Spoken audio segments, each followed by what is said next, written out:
Hello hello hello. Okay, चलो। हम last time क्या देख रहे थे बेटा? चलो, okay. Asexual methods of reproduction हम देख रहे थे, राईट. त्याच्यामध्ये आपण काय काय बघितलं होतं? असेक्सुअल मेथड ऑफ रिप्रोडक्शन मध्ये बायनरी फ्युजन. बायनरी फ्युजन मध्ये कोण कोण बघितलं होतं? प्रोटोझोआ, त्याच्यानंतर प्रोटिस्टा, प्रोकॅरियोट, सॉरी, प्रोटिस्टा आणि युकॅरियोट मधले सेल ऑर्गेनल. प्रोकॅरियोटमध्ये बॅक्टेरिया करतात बायनरी फ्युजन, प्रोटिस्टामध्ये amoeba, protozoa, euglena, sorry paramecium आणि युग्लिना. अमिबा हे सिंपल बायनरी फ्युजन, पॅरामेशियमचं ट्रान्सवर्स, युग्लिनाचं लॉन्जिट्युडनल. युकॅरियोट मधले सेल ऑर्गनल पण करतात, मायटोकॉन्ड्रिया आणि क्लोरोप्लास्ट हे देखील काय करतात? बायनरी फ्युजननं स्वतःचं रिप्रोडक्शन करतात, राईट. क्लोरोप्लास्ट. आता मल्टिपल फ्युजन आहे, साधी गोष्ट आहे. बायनरी म्हणजे एका वस्तूच्या दोन गोष्टीमध्ये तुकडे होणे. ज्यावेळेस एका गोष्टीचे भरपूर गोष्टीमध्ये तुकडे होतात त्यावेळेस त्याला मल्टिपल फ्युजन असं म्हणतात. जसे की हा पॅरेंट अमिबा आहे, त्याच्यानंतर सिस्ट तयार होते. त्याचं सिस्ट म्हणजे काय स्ट्रक्चर आहे की बाबा त्याचं सेल डिव्हिजनसाठी तयार झाला आणि मग त्याच्यामधले जे न्यूक्लियस आहेत ते फुटले बघा, एवढ्या मोठ्या न्यूक्लियसमध्ये 1 2 3 4 5 6 7 8 9 10. So division of the nucleus and cytoplasm takes place. आणि त्या अमिबामधून असं बाहेर पडतात मग हे छोटे छोटे अमिबा, एवढे मोठे डॉटर अमिबा म्हणतात त्यांना. झालं, एका अमिबापासून मेनी अमिबा तयार झाले. एकापासून दोन तयार झाले की बायनरी फ्युजन, एकापासून मेनी तयार झाले की मल्टिपल फ्युजन. काय असते आणखीन? So it is shown by amoeba and other प्रोटिस्ट्स. आता किंगडम प्रोटिस्टा तुम्हाला माहिती आहे, सर्व माहीत असलं पाहिजे. ॲनिमल क्लासिफिकेशन, सॉरी ऑर्गॅनिझम क्लासिफिकेशनमध्ये आपण काय काय बघितलं होतं? प्रोकॅरियोट आणि युकॅरियोट. युकॅरियोटमध्ये काय काय बघितलं होतं गेल्या वर्षी? Unicellular, multicellular. मल्टीसेल्युलरमध्ये आपण काय काय बघितलं होतं? सेल वॉल असणारे, सेल वॉल नसणारे. सेल वॉल असणाऱ्यामध्ये कोण कोण होते? ऑटोट्रॉफ आणि हेट्रोट्रॉफ.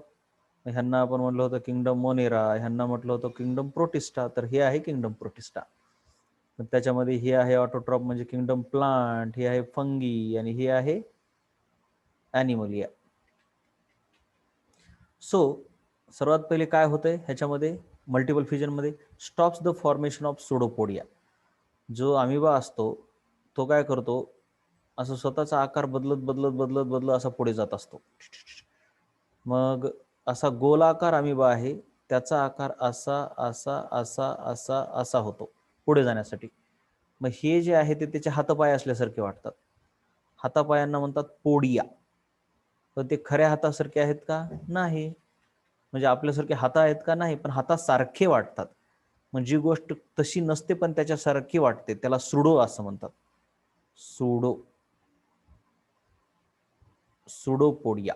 सुडोपोडिया म्हणजे एक तर पोडिया म्हणजे हात, हे बघा ह्याला म्हणायचं सुडोपोडिया. हे जे दिसायला नाही, हे हे गोलाकार राहिला की त्याला कसलाच आकार नाही, उकार नाही, पण जवळच ते असं असं असं होतंय ते ह्याला म्हणायचं pseudopodia.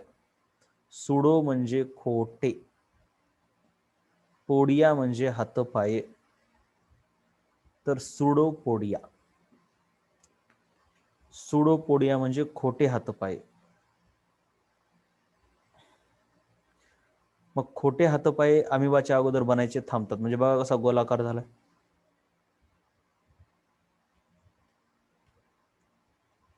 So by amoeba and other protist हे दाखवलं जातंय मल्टिपल फ्युजन. पहिल्यांदा it stops the formation of pseudopodia, त्यानंतर त्याची मुवमेंट पण थांबते अमिबाची. सो इन ॲडव्हर्स कंडिशनमध्ये हे होते मल्टिपल फ्युजन. ॲडव्हर्स कंडिशनमध्ये होते, हे खूप महत्त्वाचं आहे.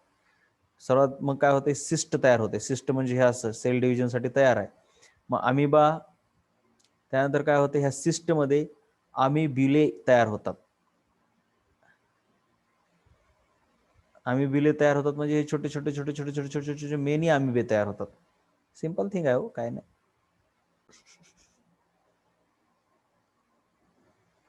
मग ते सिस्ट मध्ये अॅमिबेले तयार झाले की ते नंतर बाहेर पडतात त्या सिस्टला फोडून. आणखीन काय काय एवढं त्याच्यामध्ये काय असं काही खूप असं विचित्र काही नाहीये. पण अनफेवरेबल कंडिशन मध्ये त्या सिस्ट मध्ये असे छोटे छोटे छोटे छोटे छोटे अॅमिबे तयार होतात. आणि फेवरेबल कंडिशन आली की हे फुटतंय. फेवरेबल कंडिशन म्हणजे कळलं का? जसं की झाडाचं बी तयार होते. अनफेवरेबल कंडिशन मध्ये ती बियाच्या स्वरूपात असते. आणि फेवरेबल कंडिशन आली की त्याच्यामधून झाडवर येते. फेवरेबल कंडिशन म्हणजे पाऊस पडलं, थोडंसं मॉइश्चर तयार झालं की झालं. नेक्स्ट असेक्सुअल मेथड आहे बडिंग. काय होतंय?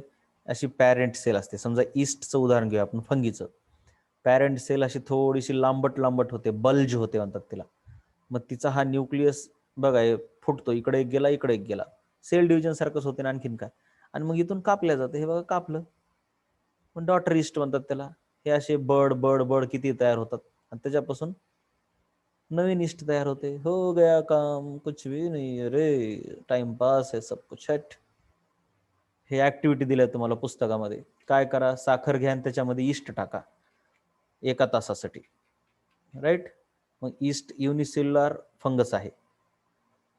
मग तिचे काय 2 न्यूक्लिया होतात मायटोसिसनं, आणि एक छोटासा स्मॉल बल्ज तयार होतो. ते सांगितलं की आता तुम्हाला काय ते सर्व दिसते मायक्रोस्कोप खाली, हे सर्व दिसतंय. अशी ती ऍक्टिव्हिटी आहे.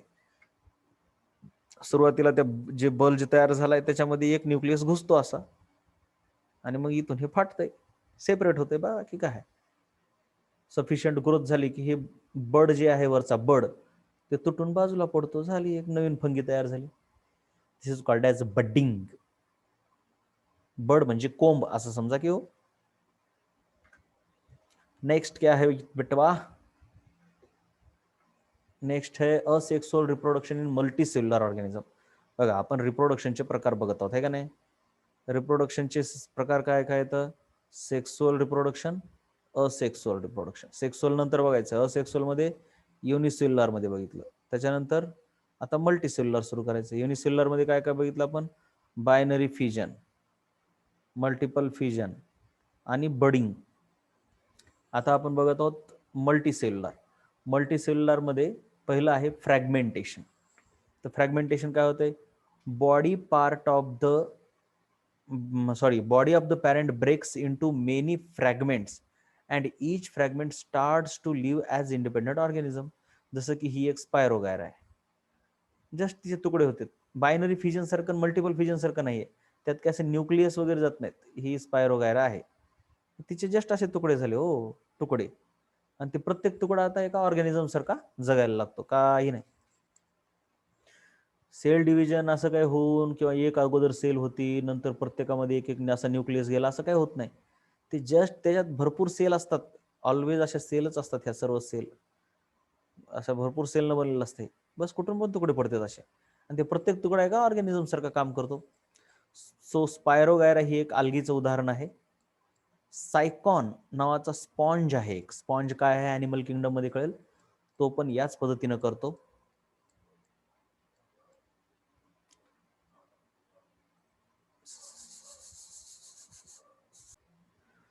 Algae he plenty of water आणि न्यूट्रिएंट्स असतील तर त्याच ठिकाणी उगवते अल्गी, आणि तिथं हे फ्रॅगमेंटेशनचा प्रकार आपल्याला दिसून येतो. त्याच्यानंतर आहे रिजनरेशन. रिजनरेशन म्हणजे काय असतं माहिती आहे का? कोणत्याही बॉडीचा पार्ट तुटला की तो पार्ट पुन्हा तयार होणे. जुन्या काळात राक्षस होते बघा, त्यांचं डोकं उडवलं की पुन्हा डोकं यायचं, हात उडवला की पुन्हा हात यायचा. तसे काही ऑर्गॅनिझम रिअली आहेत, जसं की लिझार्ड म्हणजे पाल असते बघा, पालीचं एक शेपूट, कशी आहे बाबा पाल अशी, तिचं शेपूट तोडलं की नवीन शेपूट येत आहे, त्याला म्हणतात रिजनरेशन. पण हे लिमिटेड रिजनरेशन आहे. तिचं फक्त शेपूट तोडलं की शेपूट येतं, डोकं तोडल्यावर डोकं येत नाही. पण प्लॅनेरिया नावाचे एक, हे बघा असं आहे ॲनिमल, त्याचं कुठूनही ब्रेकअप होऊ द्या, कुठूनही ब्रेकअप होऊ द्या, हे बघा हे असं असं काही ब्रेकअप होऊ द्या हो, तर हे बघा हे मधल्या भागापासून हे असा प्लॅन एरिया तयार होतोय, पुन्हा ह्या भागापासून पूर्ण प्लॅन एरिया तयार झाला, ह्याच्यापासून भारी आहे एकदम, टाइमपास मस्त, कम्प्लीट कसलाही पार्ट तुटू द्या त्याच्यापासून नवीन प्लॅन एरिया तयार. So this is called as a regeneration. काय काय विचित्रपणा आहे बघा.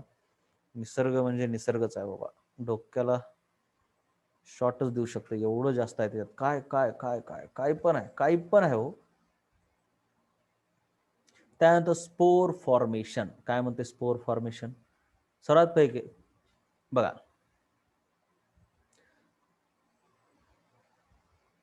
व्यवस्थित बघून घ्या एकदा. बघा, स्पोर फॉर्मेशन मध्ये काय होते हे खूप कामाचं आहे. स्पोर फॉर्मेशन तुम्हाला 11वी-12वी मध्ये खूप जास्त वेळा डिटेलमध्ये आहे. म्युकर नावाची एक फंगी आहे जिची बॉडी फिलामेंटस आहे. फिलामेंटस म्हणजे अशी बेल्ट सारखी, आपण कमरेला पट्टा बांधतो का नाही तशी आहे. ठीक आहे. तर हे बघा, हे आता हे कसं आहे, फंगी जे आहे, फंगीमध्ये बऱ्याच गोष्टी झाडासारख्या दिसतात. जसं की हे खाली असं मुळासारखे रायझॉइड दिसतात. त्याच्यानंतर हे एकमेकाला चिटकलेले, ह्याला हायफे म्हणतात. त्याच्यानंतर असं एक खोडासारखा एक भाग दिसतो, ही अशी फांदी असल्यासारखी. आणि इथं वर जे आहे एक अशी पिशवी असते, पिशवी, तिला स्पोरॅन्जियम असं म्हणतात, जिच्यामध्ये असतात स्पोर्स. स्पोर्स म्हणजे बी असल्यासारखं, सीड असल्यासारखं असते. बघा, ही फंगी आहे अशी, तिचं छोटंसं खोड, त्याला खोड म्हणता येत नाही, स्टेम म्हणता येत नाही, परंतु स्टेम सारखं आहे. ही पिशवी आहे जिच्यामध्ये का नाही दाणे आहेत असे, त्या पिशवीला म्हणतात स्पोरॅन्जियम. स्पोरॅन्जियम, जियम, जियम म्हटलं की पिशवी, असं लक्षात ठेवा, इथून पुढे तुम्हाला कामाला येईल. आणि तिच्यामध्ये हे जे छोटे छोटे तयार झाले ते स्पोर म्हणतात त्यांना.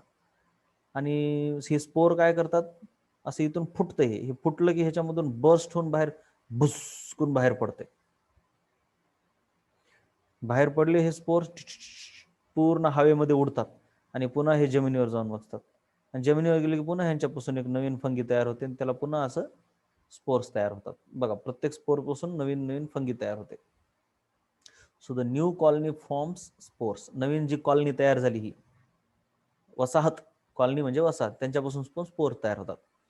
आता सेक्सुअल रिप्रोडक्शन काय आहे ते बघायचं आपल्याला, ते जास्त कामाचं आहे. असेक्सुअल रिप्रोडक्शन झालं, मी तुम्हाला सांगितलं, असेक्सुअल रिप्रोडक्शन मध्ये एकटाच असतो. सेक्सुअल रिप्रोडक्शन मध्ये फिमेल गॅमेट आणि मेल गॅमेट एकत्र येतात. सेक्सुअल रिप्रोडक्शन मध्ये दोन महत्वाच्या प्रोसेस होतात, एक होते गॅमेट फॉर्मेशन आणि दुसरं होते फर्टिलायझेशन. आता हे विसरायचं नाही कधीच. आता हे सेक्सुअल आणि असेक्सुअल रिप्रोडक्शन इथून पुढे तुम्हाला ज्यांना बायोलॉजी शिकायचं आहे पुढे, तर खूप महत्वाचं आहे.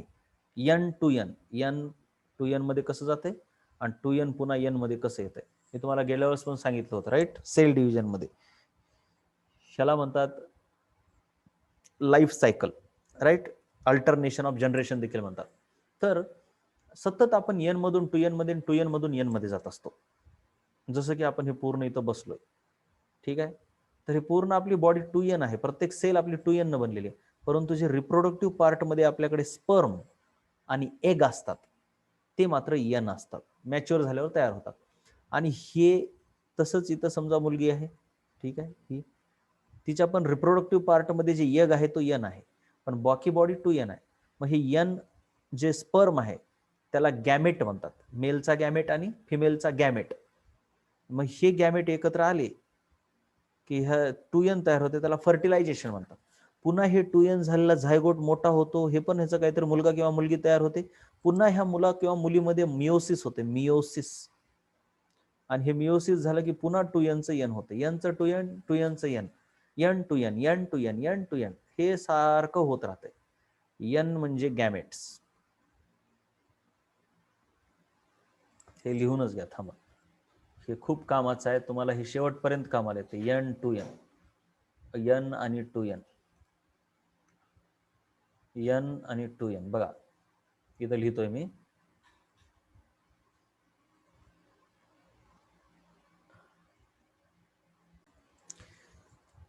ओके, तर हे अल्टरनेशन ऑफ जनरेशन, हे बघा, टू एनचं एन व्हायला मिओसिस आणि एनचं टू एन व्हायला फर्टिलायझेशन. जबकि टू एनचं टू एन राहिलं की मायटोसिस असते, ते तर आपण बघितलेलंच आहे. पण हे मिओसिस आणि फर्टिलायझेशन खूप कामाची गोष्ट आहे. मग त्याच्यामध्ये पण हे लक्षात असू द्या की हे जे एन असतात त्यांना आपण सहसा गॅमेट्स म्हणणार, एवढं लक्षात राहू द्या. आपण त्या एन वाल्यांना काय म्हणणार सहसा? गॅमेट्स. बघा इथं हे जे दिसतंय ना, हे आहे गॅमेट.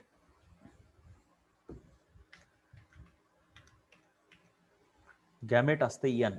आणि यन पासून फर्टिलायझेशन झाल्यावर जी पहिली 2n सेल तयार होते तिला आपण एम्ब्रिओ असं म्हणतो, सॉरी झायगोट असं म्हणतो.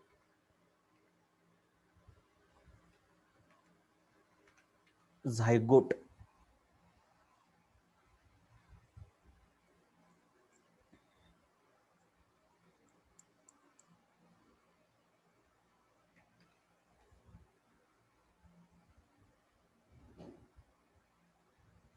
Gamete, zygote. ठीक आहे, राईट.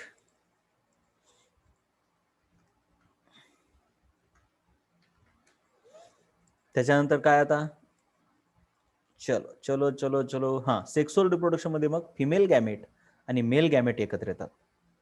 दोन महत्वाच्या प्रोसेस आहेत. गॅमेट फॉर्मेशन म्हणजेच हे meiosis, this is called as gamete formation. This is very important. Gametogenesis देखील म्हणतात त्याला. गॅमेट फॉर्मेशनला काय म्हणतात, गॅमेटोजेनेसिस.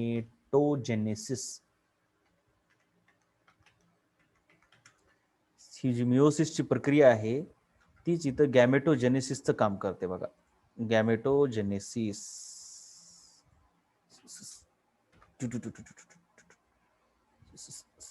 उग नावं असतात. जेनेसिस म्हणजे तयार करणे, गॅमेट जेनेसिस म्हणजे गॅमेट तयार करणे. आणखीन काय असतं हो, meiosis is nothing but it is gametogenesis. Gamete फॉर्मेशनची एक प्रक्रिया आणि दुसरी फर्टिलायझेशनची प्रक्रिया म्हणजे यनचं 2n होणे. या दोन प्रक्रिया अति महत्वाच्या असतात. सो गॅमेट फॉर्मेशन हे कशानं होतंय, गॅमेट फॉर्मेशन हे कशानं होतंय, मिओसिसनं होतंय. त्याच्यामध्ये हेप्लॉइड गॅमेट्स असतात म्हणजे यन असतात आणि डिप्लॉइड झायगोट तयार होतो. फर्टिलायझेशननं डिप्लॉइड झायगोट. बघा बरं, हे झायगोट कसं आहे, डिप्लॉइड. गॅमेट कसे आहेत, हेप्लॉइड. आराम से लेने का बेटा, आराम से लेने का, जल्दबाजी नहीं करने का. ठीक आहे ना. त्यानंतर जो झायगोट आहे त्याचं पुढे फर्दर डेव्हलपमेंट एम्ब्रिओ मध्ये होतंय. मायटोसिसनं मोठा होतो तो, सेल डिव्हिजन होऊन होऊन होऊन एम्ब्रिओ तयार होतो आणि त्याच्यापासून एक नवीन इंडिव्हिज्युअल तयार होतो. काय असते आणखीन. ठीक आहे, मग एम्ब्रिओ कसा तयार होतो बघायचा का, म्हणजे आता ह्याच्यातच आपण फ्लो डायग्राम ह्याच्यातच पुढे आपण करू शकतो ना. हे बघा, आता हा झायगोट आहे, हे उगच ह्याची काही गरज नव्हती, ही टाइमपास झाला हे उगच.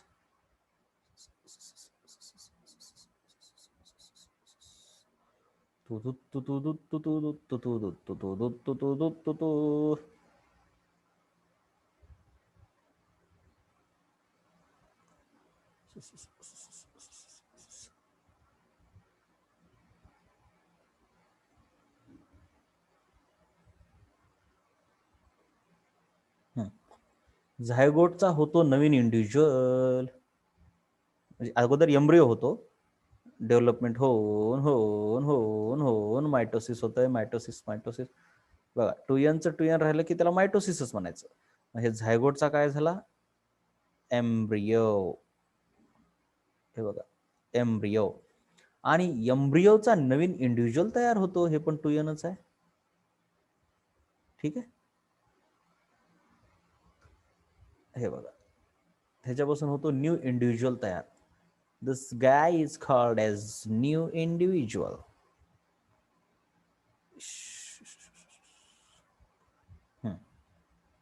न्यू इंडिव्हिज्युअल म्हणजे नवीन व्यक्ती, स्त्री असेल पुरुष असेल कोणी असेल, दोन्हीपैकी कोणी असू शकते ना. न्यू इंडिव्हिज्युअल, हे न्यू इंडिव्हिज्युअल म्हणजेच हे आहे रे बाबा. हे काय, हे काय काढलंय आपण वाटायला तुला, एम्ब्रिओ पासूनच न्यू इंडिव्हिज्युअल तयार होतो. तो कोण आहे, हाच तर आहे न्यू इंडिव्हिज्युअल. आणखीन काय, हे जे यन दिसायले ना हे न्यू इंडिव्हिज्युअल आहे. फक्त त्याला नाव दिलं नाही आपण, इथं देऊया आता इथं नाव छान पैकी. अच्छा सा नाम देंगे हम.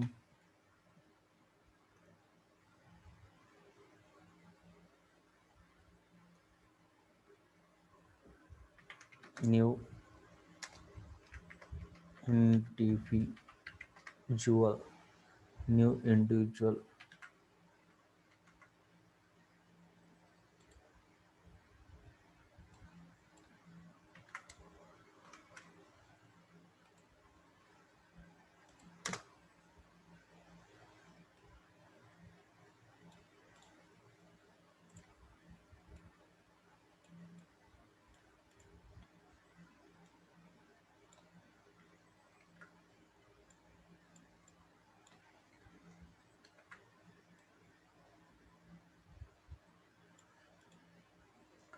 लो लो लो लो लो, क्या करते हो यार, जगह कम पड़ रही है, लाइफ साइकिल को दिखाने के लिए जगह कम पड़ रही है। अरे ये लाइफ साइकिल बहुत इंपॉर्टेंट होती है बेटवा, ये ना 12th क्लास में जब जाओगे तब पता चलेगा आपको। ये लाइफ साइकिल पढ़ पढ़ के रट्टा मारना पड़ता है बहुत सारा। ये देखो अब ये है आपका new individual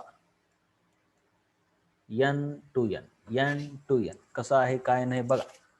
okay, new individual को नीचे ले लो, N को ही ऊपर ले लो, राईट।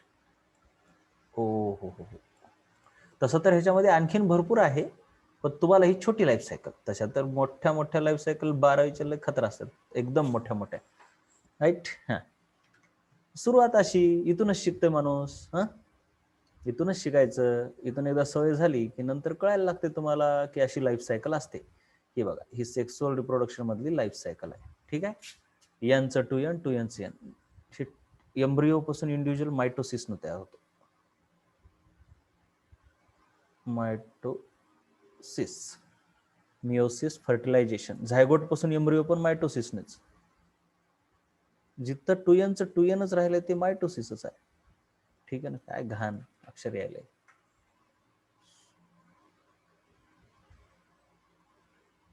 मायटोसिस। ओके, हे डोक्यात एवढं घालून घ्यायचं की ह्याला पर्यायच नाही बघा, हे इतकं तर इम्पॉर्टंट आहे। हे जे एकच फ्लो चार्ट आहे ना, ते आयुष्यभर कामाचं आहे, आयुष्यभर कामाचं, आयुष्यभर। एक अन 2 दिवस आहे का, नाही, आयुष्यभर। चलो, तो फर्टिलाइजेशन, राइट होगा बा। हाँ, चलो आगे चलते हैं। Now haploid gametes, diploid zygote divides by mitosis and embryo is formed, तो उससे न्यू इंडिव्हिज्युअल फॉर्म हो जाएगा आपका, राइट। हे बघा, हे नवीन इंडिव्हिज्युअल फॉर्म झालं, ठीक आहे। आता इथं काही सांगायची गरज नाही, सर्व राईट झालंय आता। रिकंबाइंड जीन्स ऑफ बोथ पेरेंट्स, हे खूप महत्वाचं आहे। रिकंबाइंड म्हणजे काय, हे जे मिओसिस होते त्याच्यामध्ये रिकॉम्बिनेशन होते, आपण बघितलेलं आहे, राईट।